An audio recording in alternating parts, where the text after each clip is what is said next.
Bismillahirrahmanirrahim. Assalamualaikum warahmatullahi wabarakatuh.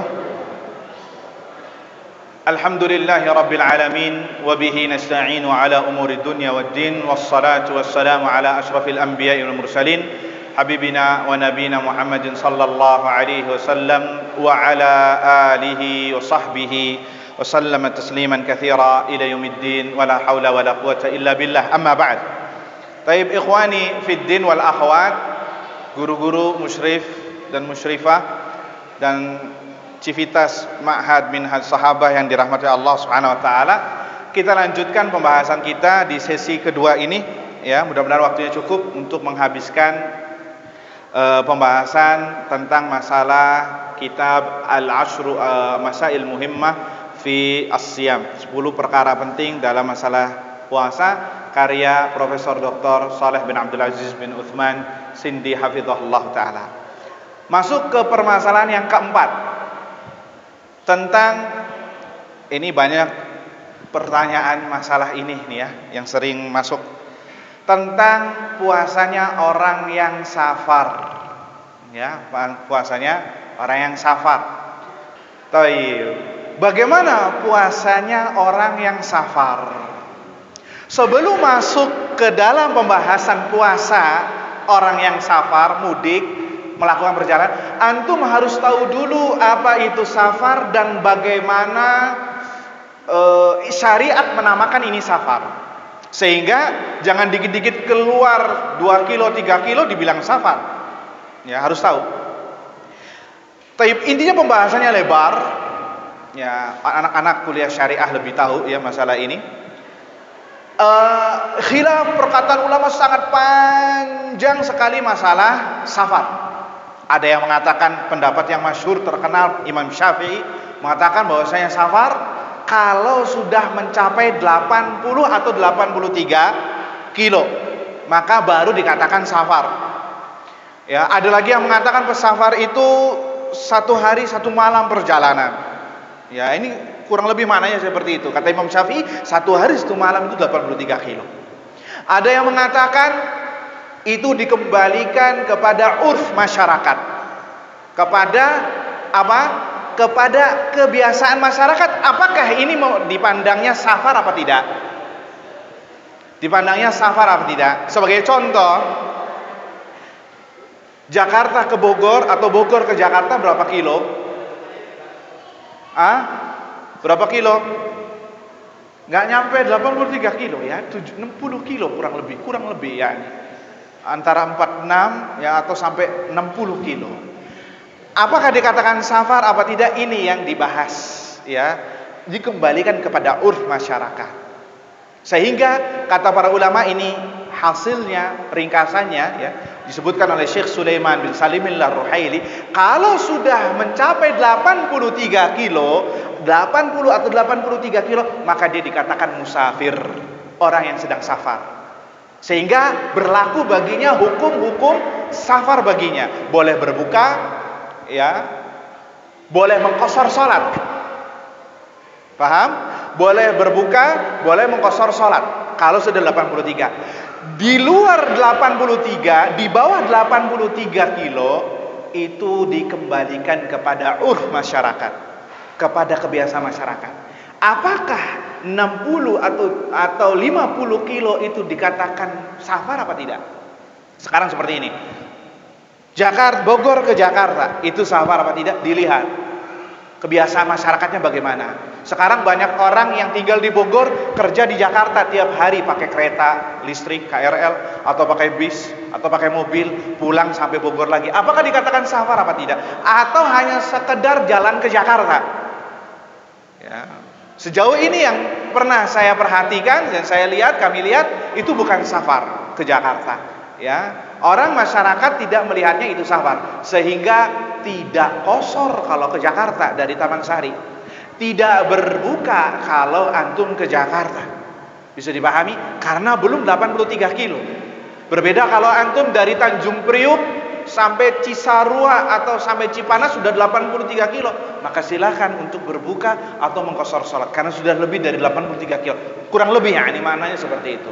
Jadi antum harus tahu masalah ini, sehingga jangan menyepelekan. Ya, jangan menyepelekan ya. Harus lihat urfnya. Kalau di kampung anak seperti di Indramayu, ke Cirebon itu sudah dianggap safar walaupun hanya 55 kilo. Karena ngelihat orang di sana menganggapnya safar dengan mengqashar salat misalkan. Ya, seperti itu. Wallahu taala alam, ini hanya sekedar gambaran ringkasan. Ya. Jadi kalau sudah tahu safar atau bukan, maka kita masuk ke dalam hukum safar, hukum puasa dalam safar. Ikhwani fillah azanillahu wa iyyakum. Keadaan orang yang puasa dalam safar ada 3 keadaan. Ada 3 keadaan. Keadaan yang pertama adalah an yakuna mimman yadurruhu siyam.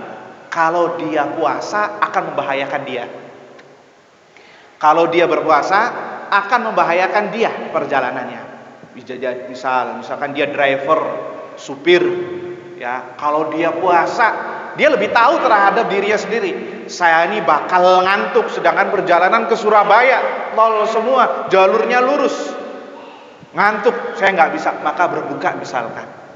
Ya, artinya dia lebih tahu tentang masalah ini. Kalau dia puasa memadaratkan dia, entah itu dari segi kesehatan atau dari segi yang lain. Maka kata Syekh hafizahullah ta'ala, keadaan yang seperti ini wajib baginya untuk berpuasa. Wajib baginya untuk berbuka. Wajib baginya untuk berbuka jika keadaannya membuat dia bahaya kalau puasa. Ya. Dan wajib baginya untuk berbuka dan menggantikan puasanya pada hari berikutnya. Itu yang keadaan yang pertama. Keadaan yang kedua adalah puasa tidak membahayakan dia. Puasa tidak membahayakan dia, akan tetapi yasyukku alaihi, perkaranya menjadi berat. Perkaranya menjadi berat. Yakni tidak membahayakan, tapi perkaranya menjadi berat. Ya, perkaranya menjadi berat. Maka dalam keadaan seperti ini dia diperbolehkan untuk, ya, al-afdal fi haqqihi an yuftir. Afdolnya adalah baginya untuk berbuka.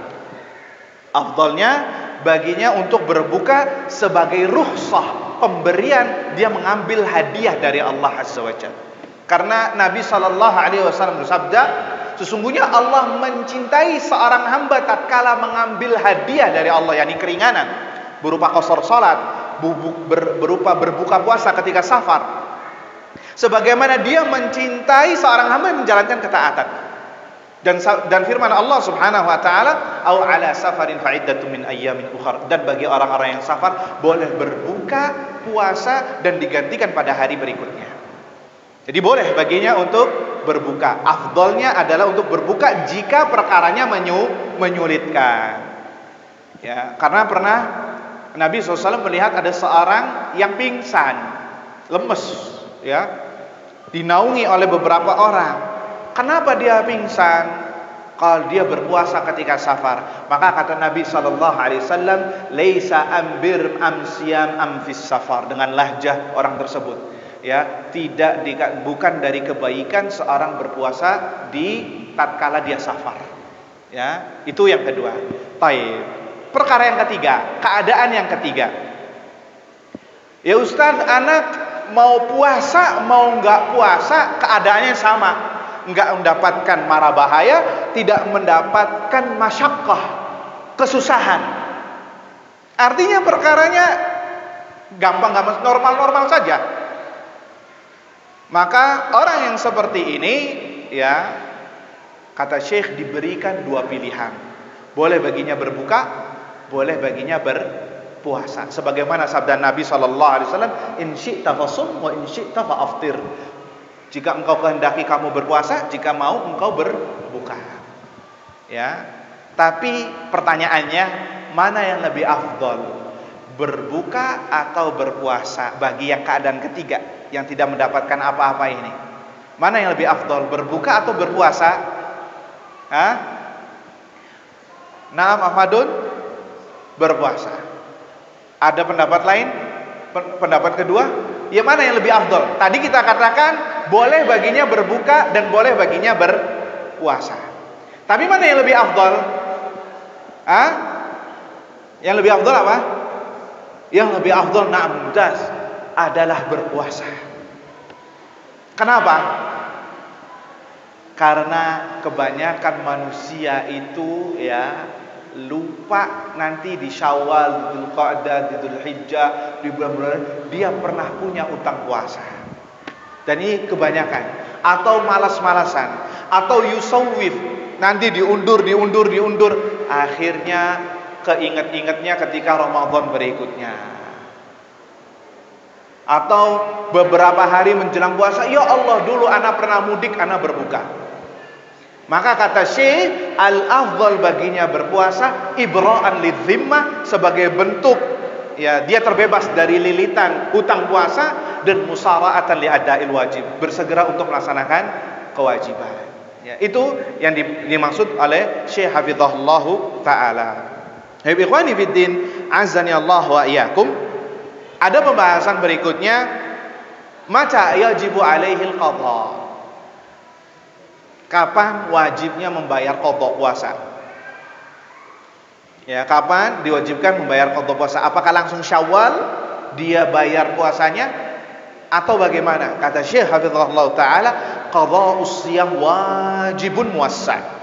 Membayar puasa Ramadan itu sifatnya wajib, akan tetapi muwassa'. Apa itu muwassa'? Waktunya lenggang luas. Artinya bahwa antum boleh puasa di bulan Sya'ban bayarnya, afwan di bulan Syawal, Dzulqa'dah, Dzulhijjah, Muharram, Rabiul Awal, Rabiul Tsani, Jumadal Ula, Jumadal Tsaniyah, Rajab, sampai Rajab. Boleh antum disuruh milih mau puasa kapan saja. Ya, itu namanya waktu yang luas. Tapi kalau sudah masuk bulan Sya'ban, apalagi hitungan bilangan hari-harinya sesuai dengan ia berbuka, maka di sini wajib baginya untuk segera melunaskan hutangnya. Wajib baginya untuk segera melunaskan hutangnya sebelum masuk Ramadan jika tidak dia berdosa. Jika tidak dia berdosa, dan wajib baginya untuk mengqadhanya di bulan Syawal plus taubah plus bayar fidyah. Ini pendapatnya Syekh hafizahullah taala. Walaupun ini khilaf di antara ulama. Ya, tanpa udzur syar'i, ya. Kita katakan tanpa udzur syar'i. Males-malesan, nanti dulu, keingat besoknya sidang isbat, besoknya Ramadan, baru keinget, ya Allah anak punya utang 3 hari. Ya, hati-hati yang punya utang puasa, jangan main-main ya. Apalagi umur orang kita nggak tahu. Ya, umur orang nggak tahu, umur kita nggak tahu. Ya, jadi bersegera untuk membayar qadha. Taib ikhwani fid din azani Allahu wa iyyakum, ya. Adapun yang afdalnya adalah segera dia membayar qadha, ya, lebih cepat, ya, agar dia bebas tanggungan. Ikhwani wa akhwati fid din, guru-guru dan civitas ma'had minhaj sahabah yang dirahmati Allah azza wa jalla, masuk ke dalam ini agak ekspres saja ya karena waktunya sangat sempit. Al-mas'alah al-khamisah, perkara yang kelima. Bagaimana siyamul hamil wal murdi'? Orang wanita yang menyusui dan yang hamil, bagaimana puasanya? Ya, bagaimana puasanya? Kata Syekh ada 2 keadaan. Ada 2 keadaan. Keadaan yang pertama, alla yashqa alaihimus siyam. Dia tidak merasa berat apabila dia puasa. Wala yahsul alaihi madarar, dan tidak ada madarat jika dia berpuasa. Baik orang yang menyusui, wanita menyusui, atau wanita yang hamil, kalau dia puasa tidak memadaratkan dan tidak memberatkan baik terhadap janinnya atau terhadap dirinya. Bagaimana bisa tahu? Pertama dari dirinya sendiri. Ya. An-nafsu al-mar'atu tabibun li nafsihi fi hadhil mas'alah. Ya, dokter bagi dirinya sendiri, dia yang lebih tahu. Atau yang kedua dari dokter kandungan atau bidan. Ya, ibu ini janinnya kuat, ibu ini kuat, ya. Insya Allah kalaupun berpuasa tidak memadaratkan sama sekali. Ya, tidak memadaratkan sama sekali. Kalau keadaannya seperti ini, kata Syekh hafizahullah, yajibu alaihi ma an yasuma wa la yajuzu lahu ma al-fitr. Wajib baginya berpuasa dan enggak boleh berbuka, haram. Kenapa? Karena tidak memadaratkan dan tidak membahayakan. Tentunya ini keadaan yang jarang sekali ditemui. Jarang sekali ditemui. Baik. Keadaan yang kedua, dan ini yang mayoritas, yang banyak apabila berpuasa memadaratkan dia, membahayakan dia, menyulitkan dia baik terhadap dirinya atau terhadap janin atau terhadap ASI misalkan, karena pasokan gizinya berkurang, maka baginya boleh diberikan keringanan untuk berbuka. Boleh untuk berbuka. Kemudian apa yang diwajibkan baginya setelah berbuka? Apakah qadha atau fidyah? Apakah qadha atau fidyah? Ini pembahasan khilaf di antara ulama, perbedaan pendapat. Syekh merajihkan bahwasanya perlu ditafsil, perlu diperinci. Apabila dia mampu untuk membayar fidyah plus qadha, kuat ya, punya materi, maka dianjurkan untuk membayar qadha plus fidyah. Tentunya kita katakan ini jarang terjadi. Kenapa? Karena orang yang hamil dan menyusui itu ketemu Ramadan lagi. Iya apa tidak? Ya ketemu Ramadan lagi. Bagaimana dia mau membayar qadha? Tapi ada permasalahan, misalkan ibu menyusui di tahun kedua, ternyata mendapatkan beberapa hari di Ramadan, di tengah-tengah Ramadan dia selesai untuk menyusui, menyapih anaknya. Maka dalam hal keadaan ini qadha plus fidyah. Bisa dipahami? Qadha plus fidyah. Artinya begini, ada seminggu pertama dia akan mengakhirkan untuk menyusui anaknya, akan menyapih, sehingga tidak menyusui anaknya lagi. Pada minggu kedua dia wajib berpuasa. Maka seminggu pertama tersebut nanti di bulan Syawal atau di bulan berikutnya dia bayar fidyah plus qadha. Kenapa? Mampu untuk melaksanakannya. Tapi ada golongan yang pertama, ketemu Ramadan lagi dia hamil atau menyusui. Maka yang seperti ini nggak mungkin untuk bayar qadha. Ya, nggak mungkin untuk bayar qadha. Maka dianjurkan untuk bayar fidyah saja. Bisa dipahami? Ini yang diperinci, ditafsil oleh Syekh Saleh Sindi hafizahullahu taala. Ya, walaupun ini kembali lagi ini khilaf di antara ulama, dan ini pendapat yang dirajihkan oleh Syekh Saleh Sindi hafizahullahu taala. Taib. Permasalahan yang keenam, bagaimana puasanya orang yang haid dan nifas? Kita sudah tahu ya, kalau haid dan nifas haram baginya untuk berpuasa. Apabila dia berpuasa, memaksakan diri untuk berpuasa, maka dia berdosa dan puasanya tidak sah. Ya, dan diwajibkan baginya untuk membayar qadha bukan fidyah. Nabi SAW bersabda, salah satu zauj Nabi SAW mengatakan, kunna nu'maru biqadha'is siyami wala nu'maru biqadha'is shalah. Kami dahulu diperintahkan untuk membayar qadha puasa karena haid atau nifas, dan tidak diperintahkan untuk membayar qadha salat. Ya. Wallahu taala a'lam. Taib.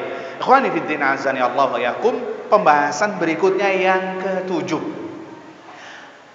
Yang ketujuh ini agak sedikit luar biasa ini ya, agak sedikit panas nanti akan dibahasnya karena akan berkaitan dengan suami istri. Al-mas'alatus sabi'ah, yang ketujuh, mufsidatus siyam. Perkara-perkara yang membatalkan puasa. Antum harus tahu ini. Apa saja perkara-perkara yang membatalkan puasa?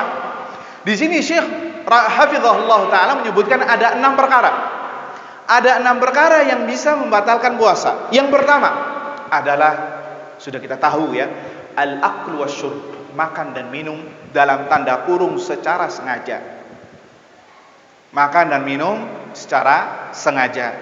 Allah Azza wa Jalla berfirman, wa kulu washrabu hatta yatabayyana lakumul khaytul abyadu minal khaytil aswad. Makan dan minumlah sampai terlihat oleh kalian, yakni masuk waktu fajar, benang putih dari benang hitam. Artinya apa? Terbit fajar baru antum berhenti makan, baru antum berhenti minum. Tapi bisa ada pertanyaan ini, bagaimana ketika kita sedang sahur, ya, lagi makan, ya, lagi sahur, ternyata azan masjid, Allahu Akbar, azan subuh berkumandang. Bolehkah kita melanjutkan makanannya ataukah berhenti totalitas? Antum lagi makan nih, makan sahur. Ketika makan azan, bolehkah kita berhenti apakah kita harus wajib berhenti atau melanjutkan makanan sampai habis? Bagaimana jawabannya? Lanjut katanya. Ini perlu ditafsil, perlu diperinci. Kata Syekh, kalau makanannya ini nggak ada di kitab ya, nggak ada di kitab. Ya, kalau yang ada di piring, yang antum di piring itu, maka segera dihabiskan. Ya, dan cukup sekalian minum ya agar tidak serat, ya agar namanya itu tersendat. Ya, setelah itu khalas, nggak boleh lagi.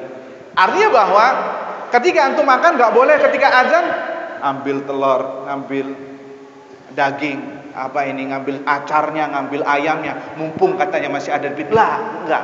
Yang ada di piring antum segera habiskan secepat mungkin. Ya.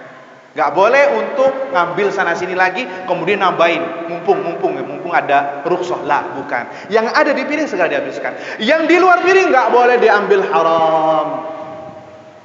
Kalau tidak batal puasanya. Bisa dipahami? Itu apa? Ketika antum masih melanjutkan. Ketika makan kemudian dengar azan. Tapi kalau baru memulai bagaimana? Baru memulai, antum buka Magicom. Ketika buka Magicom, Allahu Akbar. Apakah ngambil dulu terus langsung makan? Apakah bagaimana? Keadaan kedua, haram baginya untuk makan dan minum sampai maghrib. Tidak ada rizki buat antum kecuali nanti nunggu berbuka puasa. Bisa dipahami? Ya. Jadi ketika makan, habiskan yang ada di piring. Tapi kalau mau memulai dan sudah azan terlebih dahulu, berarti tidak ada rizki buat antum pada waktu sahur tersebut, illa nanti setelah maghrib. Haram baginya untuk melanjutkan. Dan ini sesuai dengan sabda Nabi sallallahu alaihi wasallam, "Idza sami'a ahadukumun nida wal ina'u ala yadihi fala yadha hatta yaqdiya hajatahu minhu." Apabila kalian mendengar azan subuh, dan sedangkan piring-piringnya masih ada di tangan antum, tangan kalian, yakni masih makan, maka jangan segera taruh piringnya dulu sampai antum selesai hajatnya. Artinya sampai habiskan yang di piring tersebut. Yang di luar itu jangan, nggak boleh. Paham sampai di sini? Ya, jadi penting. Ya, karena ini banyak kejadian. Kenapa? Karena sahur itu afdolnya adalah menjelang waktu subuh. Ya, menjelang waktu subuh, dan jangan terlalu mepet banget. Antum harus kasih spasi agar tidak kebablasan seperti keadaan seperti ini. Taib, ikhwani fiddin azani Allah wa iyyakum. Taib, tadi dijelaskan pembatal pertama makan dan minum secara sengaja. Nah, kalau lupa, ya biasanya ini kejadian di awal-awal Ramadan karena kebanyakan orang kaget. Ya, lihat gelas ada aqua, langsung ngambil aja di dispenser, minum 1 gelas, 2 gelas, ngopi malah sarapan. Ya, ada kue yang kemarin 30 Sya'ban diambil, keripik makan. 1, 2, 3, 4. Nah, bagaimana? Kata Syekh Hafizahullah, kalau dia lupa, maka itu tidak membatalkan puasa. Itu rizki minallah ya azza wa jalla. Itu rizki minallah ya azza wa jalla. Nabi SAW sabda, "Man akala aw syariba nasyan falyutimma shaumah fa innama at'amahu Allah wa saqah." Apabila makan dan minum secara lupa, ya dia lupa, maka hendaklah dia melanjutkan puasanya karena sesungguhnya Allah telah memberikan rizki kepadanya. Itu yang pertama. Tapi kalau tengah-tengah dia ingat, lagi makan keripik, dikunyah, ingat dia ini 1 Ramadan dan dia puasa. Bagaimana? Apakah dia tetap telan? Ya sudah deh, ini rizki minallah, lanjut, tanggung deh. Apakah dia harus membuangnya? Kata Syekh Hafizahullah Ta'ala, jika makanannya masih di sekitar mulut dan belum masuk, wajib untuk mengeluarkannya, meludahkannya secepat mungkin, karena rizkinya sampai situ. Ya, ketika minum air yang sudah tenggelam, ya sudah tenggelam. Ya, tapi kalau masih di mulut, buang. Ketika dia ingat. Tapi kalau yang sudah terlanjur masuk ke sini atau sudah ingin tertenggelam, ya, tertelan, dan ia ingat tenggelamkan saja, itulah rizki dari Allah Subhanahu wa ta'ala. Nggak boleh ia paksa untuk keluarkan. Kenapa? Kalau ia paksa keluarkan nanti muntah secara sengaja, dan muntah secara sengaja nanti kita akan bahas membatalkan puasa. Membatalkan puasa. Dan orang yang melihat makan dan minum yang lupa tadi, maka wajib menegurnya sebagai amar ma'ruf nahi munkar. Dan orang yang ditegur berterima kasih, jangan marah. Ya. Jangan malah marah. Sebagian orang, kenapa sih ente ngingetin anak? Ini kan rezeki dari Allah. Nah, ini bukan rezeki. Dia ingin pura-pura lupa. Hati-hati ya. Enggak boleh seperti itu. Taib. Ikhwani fiddin azani Allah wa iyyakum. Masuk dalam kategori makan dan minum adalah permasalahan yang sekarang lagi santer terjadi, seperti infus, seperti suntik, dan masuk di dalamnya adalah vaksin. Ya, apakah membatalkan apa tidak? Di sini Syekh memberikan kaidah kepada kita. Apabila yang dimasukkan ke tubuh orang tersebut, baik itu infus ataupun suntik ataupun vaksin, ya, apapun itu jenisnya, jika berupa al-mughadhdhiyah, sesuatu yang bernilai makanan, gizi, seperti orang yang kena tipes biasanya kalau makan nggak bisa, muntah lagi, diinfus, isinya gizi, makanannya lewat infus, maka yang seperti ini batal puasanya. Kenapa? Dia makan dan minum. Dan nggak boleh seseorang memberikan hal tersebut, melakukan hal tersebut kecuali darurah. Kalaupun darurah, maka dia batal puasanya dan ia wajib untuk gantikannya. Kalau nggak darurah, berdosa. Itu yang pertama. Jika tidak mengandung gizi, apapun itu, entah itu suntik, infus ataupun vaksin, kita berbicara secara umum ya, maka itu tidak membatalkan puasa. Menurut pendapat yang paling rajih di antara ulama, ya, tidak membatalkan puasa, walaupun al-ahwatu, yang selamat kalau dia akhirkan setelah berbuka, itu lebih afdal dan lebih selamat. Ya, lebih selamat ya. Sekarang bagaimana dengan vaksin? Wallahu a'lam bishawab. Ana nggak tahu, kata para MUI yang telah memberikan penjelasan, katanya tidak mengandung gizi dan tidak membatalkan puasa. Wallahu a'lam bishawab. Ini penjelasan bagi para dokter atau para pihak terkait dalam masalah ini ya. Syukur-syukur kalaupun mau divaksin ya, ba'dal maghrib itu lebih selamat dan lebih afdal, misalkan ba'da tarawih misalkan, dan lain sebagainya. Taib ikhwani fiddin azani Allah ayakum. Ada permasalahan berikutnya, akhdud dam, mengambil darah ketika di siang hari bulan Ramadan. Entah itu donor darah, entah itu antum diambil darahnya. Apakah ini membatalkan puasa? Apakah tidak? Kata Syekh hafizahullah, na'am, membatalkan puasa. Kenapa? Karena mengambil darah adalah hasil terakhir makanan yang telah diolah. Makanan yang telah diolah itu menjadi darah. Tatkala darahnya diambil, seakan-akan dia mengambil hasil makanan yang dulu pernah ia makan. Jadi dihukumi sedang makan atau minum mengambil hal yang telah ia makan. Maka ketika dia mengambil darahnya, batal puasanya. Artinya bahwa kalau tidak dibutuhkan, jangan dilakukan hal ini. Kecuali kalau darurat. Misal ada anggota keluarga sakit membutuhkan darah antum, dan darah antum misalkan sesuai dengan apa yang diminta, dan darurat harus segera, maka itu darurat. Boleh antum didonorkan darahnya, tapi ingat, puasa antum batal dan antum harus gantikan pada hari-hari berikutnya di luar bulan Ramadan. Bisa dipahami ayyuhal ikhwah? Jika tidak ada kebutuhan, maka dia berdosa. Baik, ikhwani fiddin azani Allah ya. Kemudian masuk dari makan dan minum adalah al-qatrah, obat tetes. Obat tetes entah itu di hidung, entah itu di mata, entah itu di telinga. Apakah membatalkan puasa? Fihi tafsil, perlu diperinci. Kalau obat tetesnya itu di hidung, maka membatalkan puasa. Ya, membatalkan puasa. Kenapa? Karena hidung memiliki jalur dengan jalur makanan yang ada di rongga. Sehingga apabila diteteskan obat tetes, kemungkinan besar untuk masuk ke rongga makanan itu ada. Makanya Nabi SAW bersabda ketika istinsyak, wa baligh fil istinsyaqi illa an takuna sha'ima. Hendaklah kalian bersungguh-sungguh ketika istinsyak, mengambil air ke hidung, ya, kecuali dalam keadaan puasa, kata Nabi SAW. Maka kata para ulama, meneteskan air apapun itu ke dalam hidung bisa membatalkan puasa, maka jangan dilakukan. Jangan dilakukan. Adapun rongga jalur mata, tetes mata atau telinga, maka itu tidak membatalkan puasa.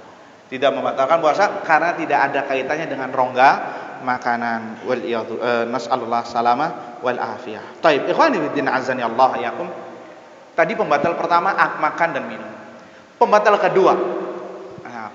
kedua adalah al-jima', bersenggama dengan pasangannya di siang hari di bulan Ramadan. Ya, di siang hari bulan Ramadan ini, awas yang baru menikah di bulan Sya'ban atau bulan Rajab, banyak-banyak menjauhi pasangannya. Jika tidak, nanti dikhawatirkan masuk ke dalam yang akan kita bahas. Nanti kita akan bahas kafarah diantaranya. Sebelum membahas masalah jima, antum harus tahu dulu definisinya, biar nggak salah, karena berkaitan dengan hukum. Ya, awas, maaf ya sebelumnya ya. Ini agak sedikit panas pembahasannya dan sedikit lebih detail. Karena ini menyangkut tentang masalah sahnya puasa ataukah tidak. Al-jima' artinya kata para ulama adalah ilaju dzakarir rajuli fi qubulil mar'ati aw duburiha wal a'udzu billah. Adalah masuknya zakar pria ke kubul wanita atau duburnya. Artinya jima' itu bisa berkaitan dengan kubul bagian depan atau bagian dubur. Ketika ia lakukan entah itu di kubul, yang itu yang halal, atau yang di dubur dan itu yang haram, masuk dalam kategori jima. Masih dalam kategori jima. Apabila dilakukan di bulan Ramadan, di siang hari di bulan Ramadan, maka haram, bahkan termasuk dosa besar yang paling besar di sisi Allah Azza wa Jalla, dan hukumannya keras dan kafaratnya pun enggak tanggung-tanggung, nanti kita akan sebutkan.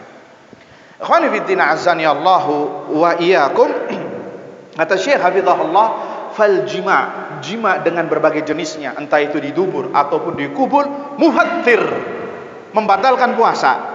Ya, bahkan pembatal yang paling keras setelah makan dan minum adalah jima'. Ya, wa 'azmuha itsman, dosanya paling besar.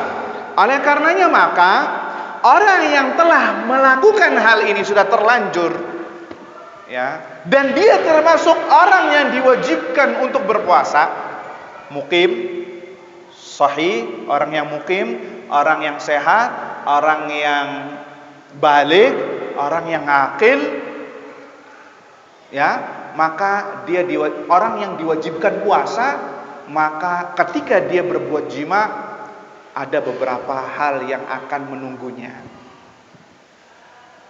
Mukim pertama,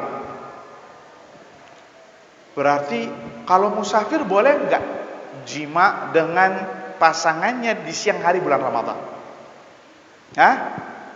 Antum nih safar, ada seorang safar ke Bandung, Sukabumi sudah 83 kilo ya, insya Allah, atau ke Bandung lah. Sampai di sana, ya, antum sampai di rumah atau sampai di tempat tujuan, ya, antum masih musafir dan antum masih puasa. Boleh enggak untuk berjima? Ini pembahasan yang sudah menikah. Yang belum menikah, ya dengarkan dulu saja ya. Boleh enggak? Dan dia masih puasa. Kata Syekh hafizahullah ta'ala, boleh. Walaupun dia sedang puasa. Walaupun dia sedang puasa, tapi setelah itu puasanya batal. Karena untuk membatalkan puasa bagi orang yang musafir ada 3 pilihan. Pilihan pertama, makan. Pilihan kedua, minum. Atau pilihan ketiga, jima dengan pasangannya, sehingga batal puasanya dan ia ganti dengan hari berikutnya. Dan dia tidak berdosa. Kenapa? Sedang musafir. Begitu juga orang yang sakit. Orang yang sakit dan dia sedang berbuka, boleh enggak baginya jima? Emang ada orang yang sakit minta kepada pasangannya jatah? Naam, ada. Ya, terkadang dia sakit di pagi hari berbuka, ya karena uzur misalkan. Kemudian di siang harinya dia mendapatkan nasyat, semangat luar biasa 45 minta misalkan. Dan istrinya pun misalkan nggak termasuk lagi nggak berpuasa, maka boleh, ya boleh seperti itu. Taib. Ikhwani fiddin azani Allah yakum. Taib, kita lanjutkan pembahasannya. Kejadiannya adalah jima di siang hari. Adapun di malam hari boleh apa tidak? Boleh apa tidak? Boleh, ya. Uhilla lakum lailatas siyamir rafathu ila nisaikum. Dihalalkan bagi kalian berbuat rafath di malam hari di bulan Ramadan kepada perempuan kan. Rafath di antara maknanya adalah al-jima', yakni bersenggama dengan pasangannya. Ikhwani fiddin azani Allah yakum. Lantas bagaimana orang yang telah tersandung berbuat jima di siang hari di bulan Ramadan dan dia termasuk orang yang diwajibkan puasa? Maka kata para ulama, ada beberapa perkara yang harus ia lakukan. Yang pertama, bertobat kepada Allah dengan taubah nasuha. Bertobat kepada Allah dengan taubat nasuha. Kemudian yang kedua, mengganti hari yang ia batalkan tersebut di kemudian hari. Kemudian yang ketiga, membayar kafaratus siyam. Membayar kafaratus siyam. Kafaratus siyam ada 3 poin. Dan itu bukan pilihan, harus dilakukan berdasarkan kemampuan. Pertama, memerdekakan budak, dan ini tidak ada. Maka masuk ke poin kedua, berpuasa 2 bulan berturut-turut. 2 bulan berturut-turut, 60 hari wajib berturut-turut, nggak boleh misa-misa, kecuali ada uzur. Artinya gini, antum puasa seminggu, habis itu nggak kuat, bukan nggak kuat, memang pengen buka, maka kata ulama dikatakan dia harus mengulang puasanya dari awal lagi. Dia harus mengulang puasanya dari awal lagi. Ya, harus mengulang, kecuali ada uzur, sakit misalkan, atau safarnya memang safar bukan karena ingin berbuka, tapi safar beneran, atau karena masuk Idul Idul Fitri atau Idul Adha misalkan, ada hari raya, maka itu adalah uzur syar'i. Lebih dari itu, kalau dia berbuka tanpa ada uzur, maka dia harus mengulang puasanya 60 hari berturut-turut. Ya, baik. Ya kan fitina azani Allah yakum. Ya Ustaz, anak nggak mampu puasa. Kita katakan, kata Syekh Habibullah, itu perkaranya antara Anda dengan Allah Azza wa Jalla. Antara dianatan antara Anda dengan Allah Azza wa Jalla. Maka silakan Anda bermuamalah. Tapi kita katakan kalau Anda memang nggak mampu dan benar nggak mampu, masuk ke dalam poin ketiga adalah memberi makan fakir miskin 60 orang, sittina miskina. Seperti fidyah tadi, ya, 60 orang. Baru setelah itu dia sudah bebas dari jeratan orang yang melakukan jima di siang hari bulan Ramadan. Jadi perkaranya nggak main-main masalah seperti ini, ayyuhal ikhwah. Ya, jadi perkaranya nggak main-main. Taib ikhwani fid din azani Allah yakum. Wa yatba', dan masuk ke dalam permasalahan jima adalah bagaimana kalau seseorang tidak jima terhadap istrinya atau kepada pasangannya. yakni jima memasukkan ke kubur atau dubur. Tapi dia tidak jima. Apa? Basyara ahlahu. Kalau bahasa apa tuh basyar? Melakukan hubungan tapi tidak jima. Apa itu bahasa lainnya? Kalau bahasa anak dapat dari beberapa orang mengatakan foreplay. Ya, tahu artinya foreplay? Muqaddimah. Ya, ini afwan ya, 18 plus ya, hati-hati. Tapi ini tentang ilmu, ya, bukan jorok. Harus tahu. Dia basyara ahlahu. Foreplay, muqaddimah, sebelum berjima. Tapi nggak sampai jima, nggak sampai dimasukkan. Seperti apa? Seperti tadi Ustaz Ilham bilang, berjumbu katanya. Ya, al-dhamma, memeluk. Ya, merangkul-rangkul. Sampai yang sejenisnya, tapi tidak sampai berbuat jima. Ya, sampai dia apa? Anzalal mani, sampai mengeluarkan mani. Ingat, ini posisinya dia tidak sedang jima, tapi foreplay. Tapi sampai mengeluarkan mani. Ya, kata saya ini ditafsil sama Syekh. Apakah dia wajib apakah dia batal puasanya ataukah tidak? Kemudian perkara yang kedua, apakah dia juga harus membayar kafarat sebagaimana orang yang berjima? Kata Syekh hafizahullah taala, berarti kalau begitu dia telah membatalkan puasa secara sengaja, maka wajib baginya pertama bertaubat kepada Allah azza wajalla. Kemudian yang kedua, mengganti puasa yang ia batalkan. Mengganti puasa yang ia batalkan. Kemudian yang ketiga, wala kafarata alaihi, tidak ada kafarah baginya. Kafarah hanya berkaitan dengan mas'alatul jima', masalah jima' saja. Entah itu fid qubul atau fid dubur. Nas'alullah salamata wal afiyah. Bisa dipahami? Taib. Ada permasalahan berikut, ya Syekh atau ya Ustadz, ini di sini ya, ini di kitab ya Syekh. Bagaimana kalau dia tidak mengeluarkan mani? Akan tetapi fa'amza, mengeluarkan air madhi. Tahu madhi ya? Madhi itu ma'un abyadun raqiqun ghaliban yakhruju ba'da syahwah. Yani yang air yang tipis, putih, dan kebanyakan keluar setelah syahwat mengalir deras. Tapi bukan mani. Ya. Apakah membatalkan puasa? Warrajihu wallahu taala a'lam. Yang rajih tidak membatalkan puasa dan puasanya masih benar. Puasanya masih benar.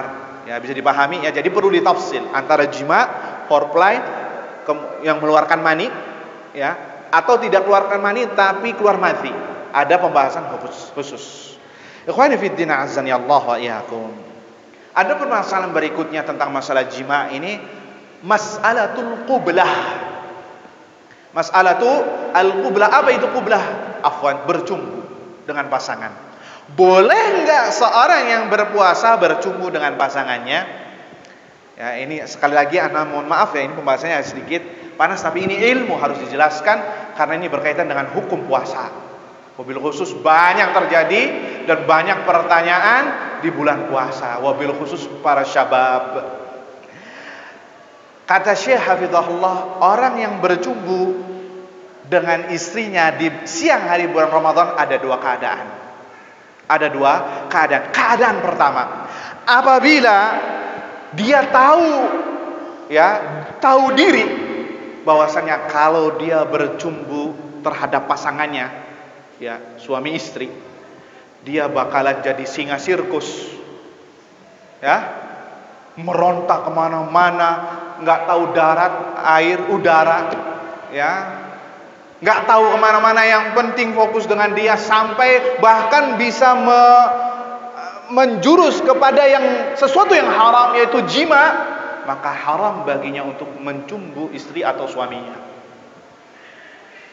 Haram baginya untuk melakukan hal itu kepada pasangannya walaupun nggak sampai terjadi. Kenapa? Karena dia tahu diri, saya ini kalau seperti ini bakal kayak gini. Bisa dipahami? Bisa dipahami ya. Kata Syekh hafizahullah, al-mar'u tabibun li nafsihi fi hadhil mas'alah. Ya, seseorang itu dokter bagi dirinya tentang masalah ini. Ya, tentang masalah ini. Adapun keadaan yang kedua, kalau dia bercumbu ternyata dia masih mampu menahan dirinya, mampu untuk menahan syahwatnya, ya, maka tidak mengapa boleh. Tidak mengapa boleh dan puasanya tidak mengapa. Dan Nabi SAW yuqabbilu zaujatahu wa huwa shaim. Nabi SAW pernah mencumbu salah satu istrinya dalam keadaan puasa dan Nabi melanjutkan puasanya. Sehingga perlu ditafsil. Kalau dia nggak mampu, bahkan bisa menjurus kepada sesuatu yang lebih besar, haram baginya. Kalau dia mampu, maka tidak mengapa. Taib ikhwani fid din azani Allah wa yakum. Al-mufsidus tsalits, pembatal yang ketiga. Ini hati-hati ya, yang sebelum menikah adalah ikhrajul maniyyi min ghairi jima'in wala mubasyarah. Bagaimana hukumnya orang yang berpuasa mengeluarkan maninya tanpa jima, bersenggama, dan tanpa foreplay. Kal istimna, onani atau masturbasi. Bolehkah, batalkah puasanya atau bagaimana? Kata Syekh Hafizahullah, jelas al-istimna'u muharram, haram baik di bulan puasa atau di luar puasa, onani yakni. Dan di dalam keadaan puasa lebih keras lagi keharamannya, maka wajib baginya untuk mengqadha plus taubah, bertobat kepada Allah Subhanahu wa taala karena dia telah membatalkan puasanya dengan sengaja. Karena dia telah membatalkan puasanya dengan sengaja. Taib, ada permasalahan berikutnya, bagaimana dengan orang yang ihtilam? Apa ihtilam? Mimpi basah. Antum tidur di masjid ba'da zuhur, tidur hanya 15 menit, tapi mimpi basah, keluar mani. Apakah batal puasanya? La, tidak batal. Ya, tidak batal karena ini bighairi iradatihi, bukan dari kehendak dia. Ya, bukan dari kehendak dia, keluar begitu saja, ya, maka tidak membatalkan puasa. Dalilnya apa? La yukallifullahu nafsan illa usaha. Allah tidak membebani jiwa di batas keluar di luar kemampuannya. La rabbana la tu'akhidna in nasina aw akhtana. Ya Rabb kami, jangan engkau hukum kami apa yang kami lupa dan apa yang kami salah, ya. Taib. Ikhwani fi din azani Allah wa iyyakum. Permasalahan berikutnya, bagaimana kalau suami istri bersenggama di malam hari? Ya. Kemudian mengakhirkan mandi besar sampai terbitnya fajar. Ya, ceritanya dia sahurnya ketinggalan. Bolehkah baginya puasanya sahihkah atau batal? Maka pendapat yang paling benar adalah sahih, tidak batal. Ya, pendapatnya tidak batal, maka boleh baginya berpuasa dalam keadaan junub. Karena Nabi SAW pernah melakukannya wa huwa shaim dalam keadaan junub minal jima'. Junub dari jima', ya, tidak mengapa. Taib ikhwani fid din azzani Allah wa iyyakum. Pembatal yang keempat adalah as-su'ud atau nusyuk. Apa itu nusyuk? Ya, ini sesuatu yang dimasukkan ke dalam rongga hidung, ya, dan mempengaruhi rongga makanan. Seperti apa? Kalau orang yang flu itu masukkan fix ke dalam hidung, tahu ya? Seperti itu, ya.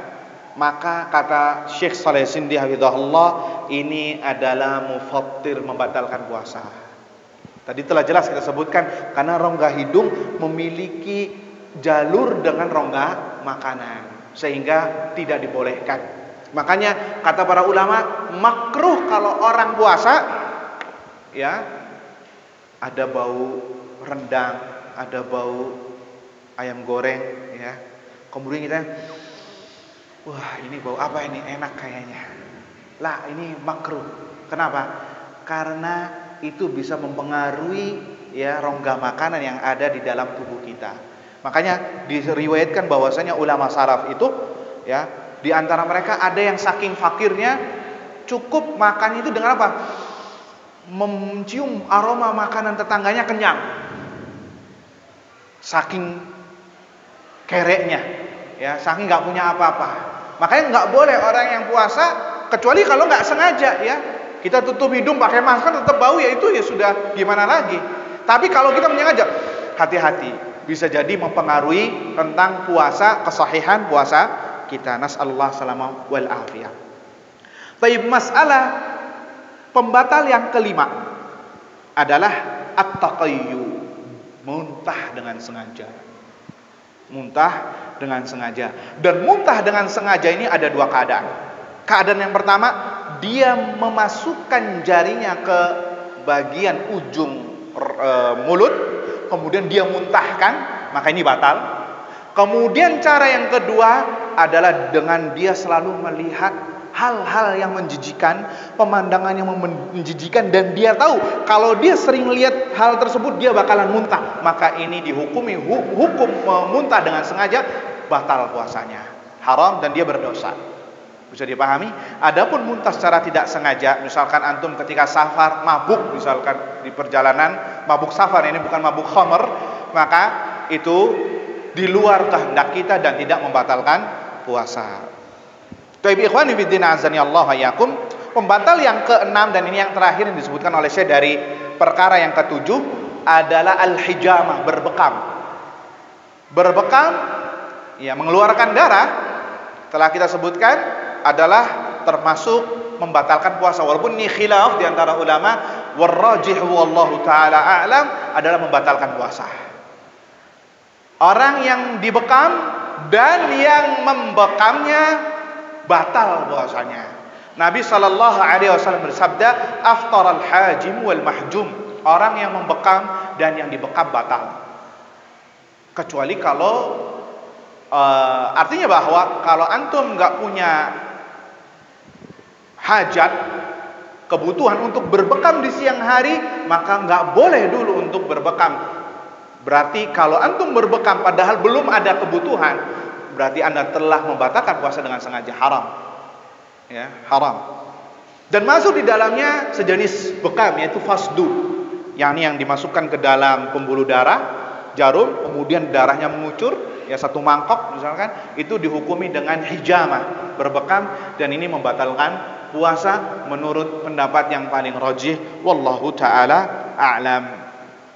Taib, ikhwani fid din azani Allah yakum, al-mas'alatu tsaminah, permasalahan yang ke-8 tentang masalah qadha puasa. Telah kita singgung tadi di awal, qadha itu sifatnya wajibun muwassa', wajib yang sifatnya waktunya lenggang, mau di Syawal, Dzulqa'dah, Dzulhijjah, Muharram sampai seterusnya, ya, sampai bulan Sya'ban. Kalau di bulan Sya'ban menjadi wajibun mudayyak, wajib yang sifatnya sempit. Tapi ada pertanyaan, Ustaz, boleh enggak untuk mengqadha puasa secara terpisah? Artinya begini, antum masuk Syawal, antum punya utang 10 hari atau seminggu, 6 hari di bulan Ramadan. Boleh enggak misalkan di bulan Sya'ban, di bulan Syawal 1 hari, di bulan Dzulqa'dah puasa lagi 1 hari, terus sebulannya sekali?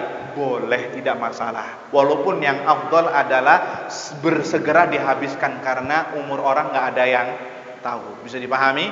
Ya, itu wajibun wasat. Tapi kalau sudah masuk Sya'ban harus segera diselesaikan. Taib. Al-mas'alatu at-tasi'ah, permasalahan yang ke-9. Masalah ta'yinu an-niyah. Masalah ta'yin an-niyah, meniatkan puasa Ramadan. Ini pembahasan yang penting ini ya. Permasalahan niat bagaimana? Pertama, niat itu tempatnya di hati, bukan di lisan. Ya, niat itu tempatnya di hati, bukan di lisan. Sehingga salah, bahkan masuk dalam kategori bid'ah dhalalah, seorang melafazkan niat dalam ibadah. Nawaitu shauma ghadin an adai fardhi Ramadan fi hadhihi sanah lillahi ta'ala. Ini bid'ah. Tidak pernah ada dalilnya, baik dari Al-Quran maupun dari sunnah Nabi SAW. Bahkan hadis dhaif pun, hadis yang lemah sekalipun, tidak ada yang menjelaskan masalah niat yang dilafazkan. Taib, umrah, haji, apakah itu niat? Ya, labbaik Allahumma umrah, labbaik Allahumma hajjan. Padahal dilafazkan, itu kata para ulama bukan niat, tapi syiar dari syiar-syiar haji. Syiar dari syiar-syiar haji. Adapun selain dari itu tidak ada. Ya, niat salat, niat puasa, niat zakat, semuanya tidak ada. Semua niat lafaz tempatnya di mana? Di hati. Ya, taib. Bagaimana maksud dari ta'yin niyah atau tabyitin niyah, menghadirkan niat puasa? Artinya puasa Ramadan harus ada niat di malam hari sebelumnya. Enggak boleh ngedadak. Sebagai contoh, anak bermisalkan, ismuk Alfiansyah. Tayyib. Alfiansyah, ya, cerita di luar Ramadan, ya, hari Senin. Ini kan hari Senin, tapi di luar bulan Sya'ban misalnya, atau bukan di hari Syak. Ketika bangun, salat subuh, kemudian dia belum minum dan belum makan sampai jam 8 atau sampai jam 9, dan dia belum makan dan belum minum. Dia tanya sama teman-temannya, ini hari apa? Ini hari Senin, bahkan ini ayyamul bid. Subhanallah, ayyamul bid. Nah, iya katanya. Ya sudah, kalau gitu saya puasa. Kalau gitu saya puasa, dia mulai niatkan puasa sunnahnya dari jam berapa? Jam 9. Maka kata para ulama boleh. Bahkan dimulai sampai batas akhir zuhur, dia baru meniatkan untuk niat puasa ayyamul bid atau Senin hari Kamis, itu dibolehkan sampai setengah hari. Lebih dari itu nggak boleh. Ya, ini disebutkan oleh para ulama. Ya, tapi puasa Ramadan nggak boleh. Harus ia niatkan dari malam harinya. Walaupun ini khilaf di antara ulama, apakah satu malam untuk 30 hari atau setiap malamnya, ini khilafur rajih indal jumhur, setiap malamnya. Meniatkan, bagaimana meniatkan? Sudah, antum besok mau puasa. Nggak usah ada lafaz-lafaz tersendiri. Di antara niat antum puasa adalah bangun sahur. Antum niat puasa karena besok mau puasa, bangun sahur.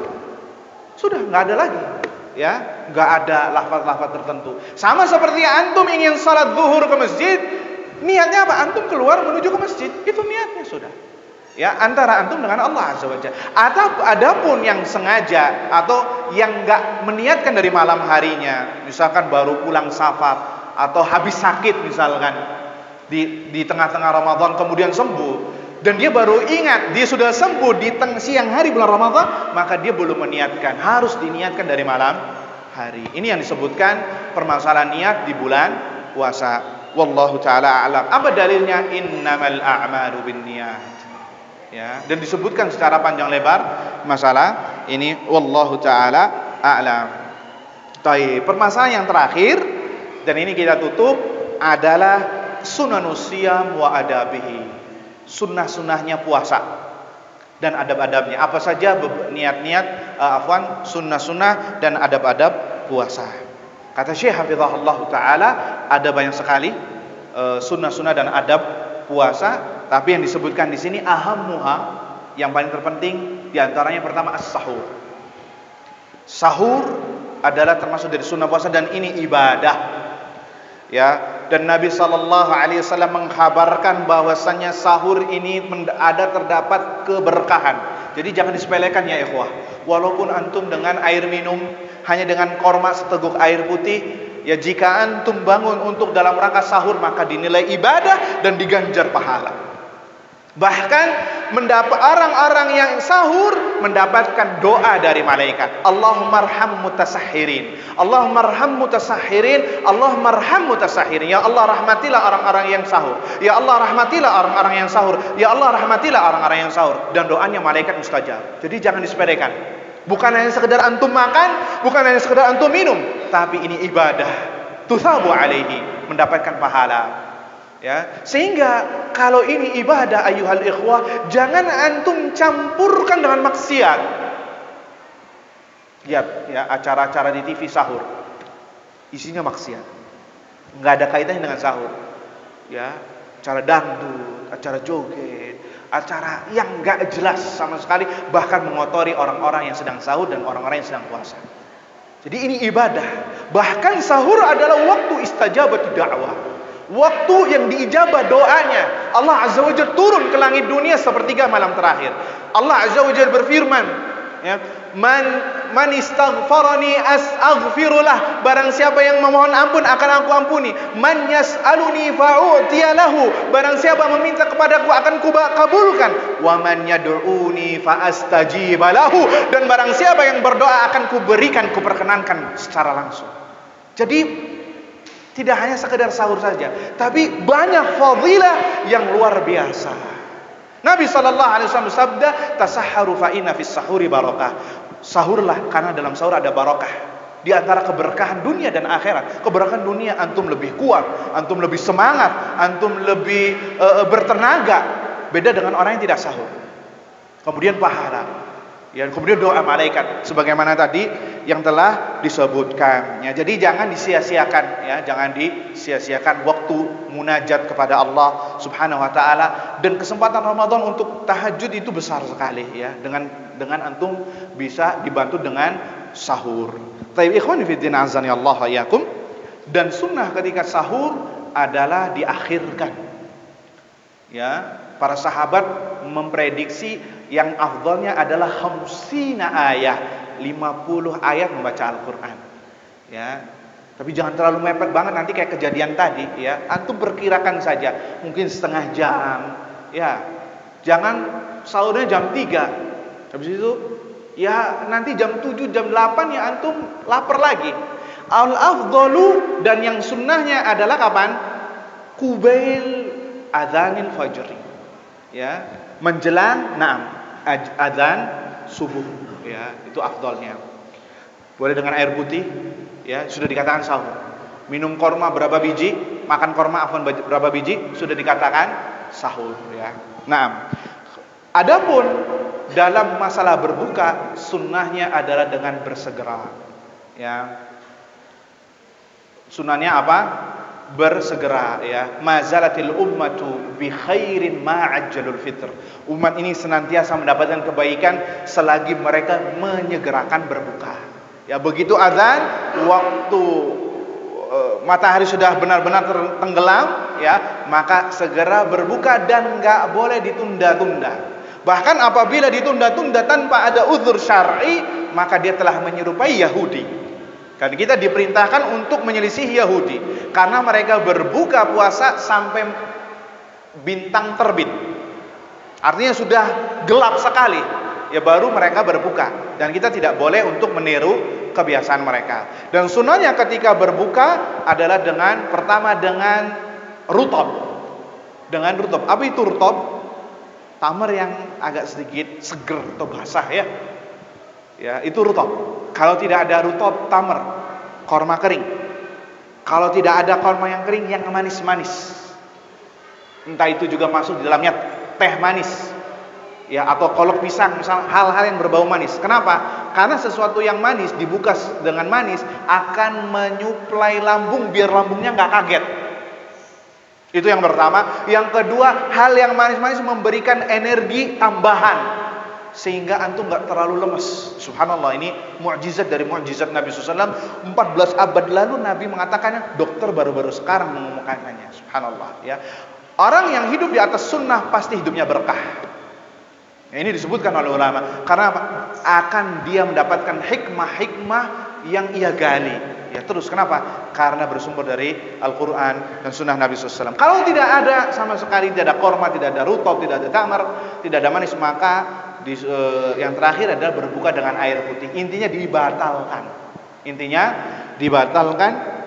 Puasanya. Taib ikhwani fiddin azani Allah wa iyyakum. Kemudian yang akhir, nasihat dari Syekh Shalih Sindi hafizahullah taala mengatakan, akhiran 'alal muslim an yatahalla bi adabis siyam. Dan nasihat terakhir kepada seorang muslim, hendaknya dia berpuasa harus dengan memperhatikan adab-adab puasa. Ahwanu syai fi Ramadan, yang paling ringan seorang berpuasa di Ramadan adalah tarkut ta'ami wasyarab, meninggalkan makan dan minum. Puasa yang paling ringan meninggalkan makan dan minum. Sebagaimana perkataan Maimun ibn Mihran rahimahullahu taala, ahwanu shaumi tarkut ta'ami wasyarab. Puasa yang paling ringan adalah makan dan minum, meninggalkan makan dan minum. Lakin akan tetapi kata Syekh hafizahullah taala, hunaka ma huwa a'zamu wa aham. Ada yang lebih penting dari meninggalkan makan dan minum. Apa kata Syekh?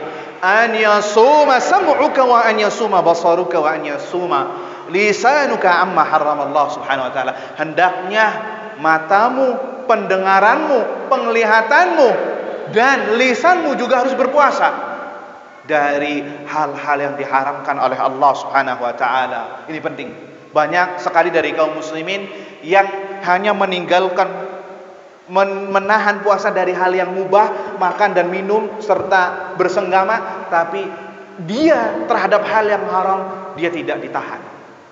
Ini yang terpenting kata Nabi sallallahu alaihi wasallam. Disebutkan Nabi mengultimatum, ada 2 virus yang terbesar terhadap orang yang berpuasa, mengalahkan virus yang sekarang lagi ditakuti. Kata Nabi sallallahu alaihi wasallam, man lam yada' qaulaz zuri wal 'amala bihi wal jahl falaysa lillahi hajatun fi an yada'a ta'amahu wa syarabah. Barang siapa yang tidak bisa meninggalkan perkataan dusta. Lihat konteksnya. Barang siapa yang tidak bisa, artinya apa? Kebiasaan buruknya seperti itu di luar puasa. Ternyata ketika puasa pun sama ketika seperti itu.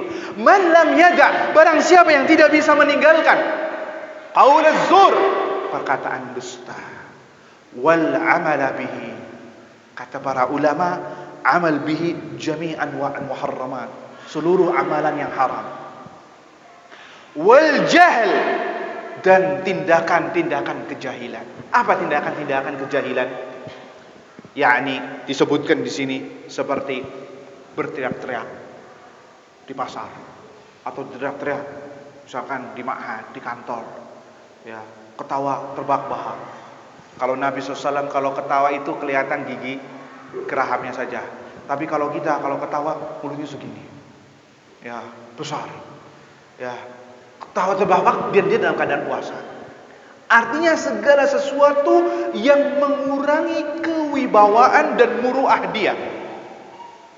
Ngomel, cerewet. Kalau bahasanya kita ada bahasanya apa ya? Nyablak, tahu nyablak enggak? Ya dikit-dikit ngomel, nyerocos. Dan dia dalam keadaan puasa. Itu kata ulama, hadza min, termasuk perbuatan al-jahl, kejahilan, yang diwaspadai oleh Nabi sallallahu alaihi wasallam. Kata Nabi, barang siapa yang tidak bisa meninggalkan perkataan dusta, amalan-amalan dusta, amalan-amalan haram, serta perbuatan kejahilan, kata beliau, falaysa lillahi hajatun fi an yada'a ta'amahu wa syarabah, maka Allah tidak butuh terhadap apa yang ia tahan dari makan dan dari ia minum. Artinya Allah tidak melirik pahala puasanya. Allah tidak memberikan baginya ganjaran pahala, yang ia hanya dapatkan rasa dahaga dan rasa lapar saja, alias nol di sisi Allah Subhanahu wa taala. Jadi penting bagi kita untuk memperhatikan masalah adab-adab ini, ya. Makanya kata para sahabat, Abu Dzar Al-Ghifari radhiyallahu anhu mengatakan, "Idza sumta fatahfaz mastata'ta." Apabila engkau puasa, jagalah semampumu, yakni jagalah puasamu, jangan sampai rontok, apalagi sampai dibatalkan. Jabir bin Abdullah, sahabat yang mulia, pernah menasihatkan kita semua, idza sumta, apabila engkau puasa, falyasum sam'uk, hendaklah pendengaranmu berpuasa, wa basaruk, penglihatanmu berpuasa, wa lisanuk, lisanmu juga berpuasa dari hal-hal yang haram, wala yakunu yauma saumika wa yauma fitrika sawa, jangan engkau jadikan keadaanmu di luar puasa sama dengan keadaanmu sedang puasa. Artinya nggak ada perubahan yang signifikan, ya. Keadaan perubahan yang signifikan sama antara dia lagi di bulan Sya'ban sama di bulan Ramadan, ya gitu-gitu aja. Ya gitu-gitu aja. Akhlaknya gitu-gitu aja, muamalahnya gitu-gitu aja, nggak ada yang berubah. Kata Syekh hafizahullah taala, musibah kabirah. Ini musibah besar yang menimpa seorang yang sedang berpuasa, ya, menjadikan akhlaknya gitu-gitu aja, muamalahnya gitu-gitu aja, nggak ada perubahan yang lebih baik. Maka hati-hati, ini musibah besar baginya tanpa ia rasakan. Makanya kata Syekh hafizahullah taala memberikan nasihat kepada kita, fa'alal muslimi an yatahaffaz, hendaknya seorang muslim menjaga puasanya, wa an yura'iya nafsah, untuk selalu melihat dirinya, wa an yatanabbah li hadhil munqisati lil ujur, dan hendaknya harus kritis waspada terhadap hal-hal yang bisa mengurangi, merontokkan, bahkan melenyapkan pahala puasa.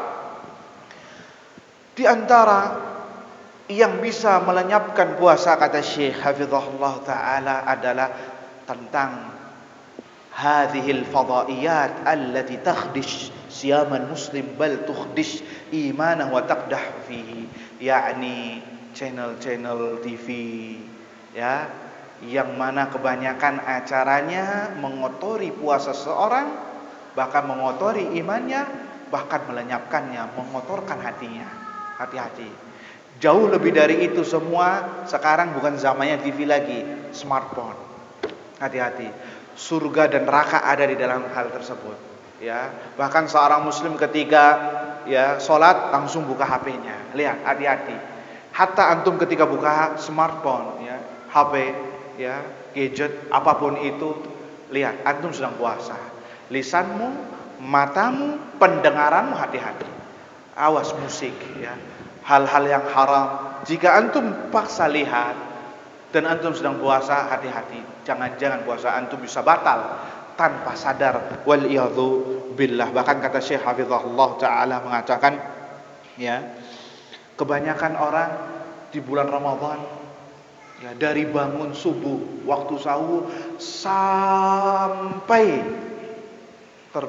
terbenamnya matahari waktu maghrib, ia habiskan untuk berada di layar kaca, entah itu TV, laptop, handphone, menonton hal-hal yang sia-sia, bahkan isinya maksiat, film-film, ya, acara-acara yang nggak benar, ya, hati-hati. Ini bisa merusak pahala puasa tanpa ia sadari, dan ini musibah besar.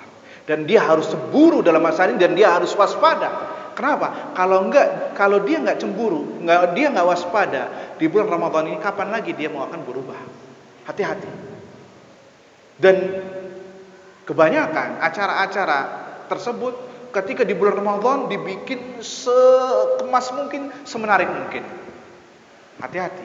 Kenapa? Karena orang kafir tahu umat Islam sedang puasa, dan mereka menginginkan agar kita semua jangan berpuasa dengan baik. Minimal puasanya mereka hanya makan minum saja, tapi dalam hal-hal yang haram kita kasih supply mereka. Hati-hati. Orang-orang kafir tahu fadilah puasa, jangan sampai lupa, jangan sampai antum nggak tahu ini. Mereka tahu, makanya dibikin acara yang menarik. Pasar malam digalakan di Ramadan. Dibikin acara ngabuburit yang biar orang bisa maksiat. Gimana? Di Ramadan. Di luar Ramadan nggak ada. Acara yang dahsyat apapun itu, entah itu di dunia nyata atau di dunia maya, digalakan. Agar apa? Agar kita batal puasanya. Dan itu termasuk acara-acara yang digalakan oleh orang kafir, musuh-musuh Islam. Maka kita harus waspada terhadap ini. Jangan sampai kita rugi, ya, tidak mendapatkan pahala di sisi Allah Subhanahu wa taala. Ya, jangan sampai kita sia-sia puasanya. Makanya kata Syekh Hafizahullah taala, karena athar dari takwa, athar dari siyam, pengaruh dari puasa, kalau puasanya benar akan melahirkan takwa. Akan melahirkan takwa. Kalau puasanya nggak benar, ya gitu-gitu aja. Kenapa? Konsekuensi atau tujuan hikmahnya puasa adalah sebagaimana yang dikatakan Allah, la'allakum tattaqun, agar kalian bertakwa kepada Allah. Takwanya bukan di Ramadan saja, di Syawal, di Dzulqa'dah, di Dzulhijjah, sampai ketemu Ramadan lagi. Ya, kalau puasa antum benar, itu mendapatkan takwa di sepanjang hari. Bukan hanya di Ramadan saja. Di Ramadan pakai jilbab. Ya. Di Ramadan sholat berjamaah di masjid, tapi di Syawal nggak tahu kemana, hilang, nggak tahu kemana tuh. Padahal orangnya masih hidup, belum meninggal. Ya, ini diantara korelasi kata Syekh Hafizahullah, diantara para ulama mengatakan korelasi atau indikasi terbesar amalan anda diterima oleh Allah itu hasilnya setelah Ramadan di bulan Syawal. Lihat, kalau antum menjadi orang yang lebih baik, bahkan sesuai keadaannya ketika di Ramadan, maka mudah-mudahan amalan antum diterima.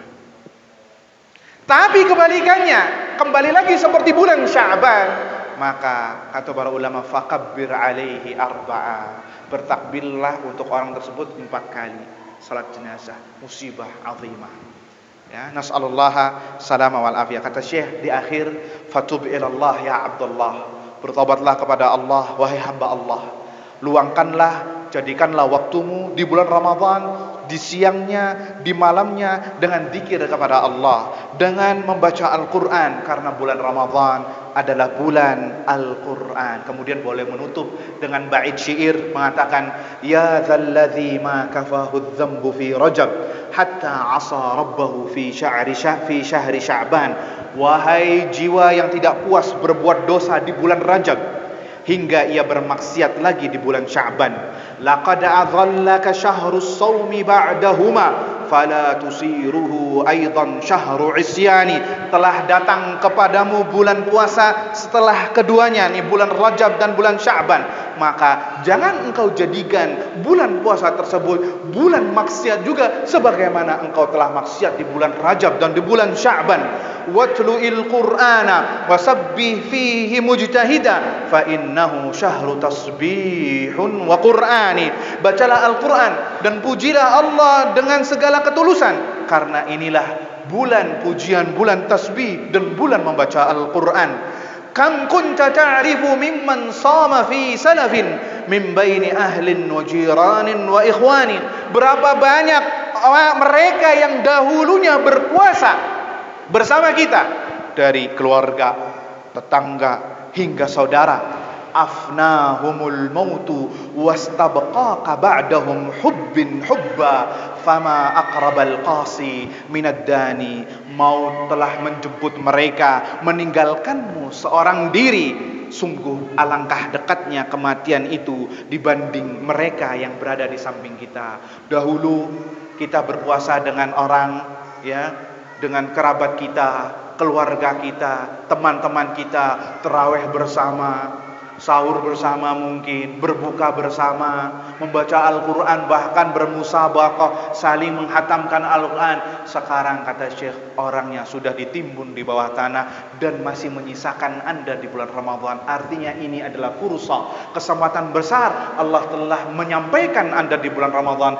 Jangan engkau sia-siakan sebagaimana orang yang dahulu telah meninggalkan kita. Bisa jadi pengharapan mereka minta kepada Allah, ya Allah, tolong akhirkan ajal saya agar saya bisa bertemu dengan Ramadan walaupun satu hari, agar saya bisa salat 1 rakaat saja, agar saya bisa sedekah walaupun 1000 perak, agar bisa saya melakukan amal saleh, bahkan membaca Al-Quran walaupun 1 ayat 2 ayat. Kenapa? Karena saking besarnya pahala yang ia dapat di sana. Dan bekal ini sedikit kata para ulama, sedangkan as-safaru tawil, as-safar tawil wazzadu qalil. Safar ini panjang menuju ke Allah Azza wa Jalla dan bekal kita sedikit. Maka jadikanlah Ramadan ini momentum bagi kita semua untuk mendapatkan mendapatkan sesuatu yang lebih baik, melatih diri menjadi lebih baik. La'allakum tattaqun, agar kita semua, kalian semua, kita semua mendapatkan orang-orang